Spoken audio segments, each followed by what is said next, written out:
Okay, welcome back to Chase Food Reviews. Today we have the MOTT'S gummy fruits. Fruit snacks.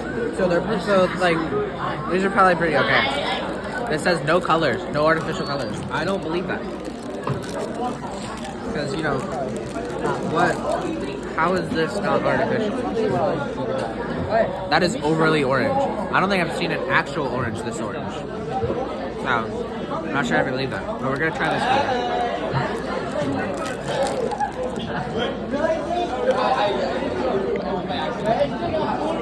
Doesn't really taste like an orange. I don't think this one will taste like an apple. I agree, George. I agree. Does not taste like an apple. I think we're only gonna try one more before I'm gonna review it because we don't have all of the time in the world.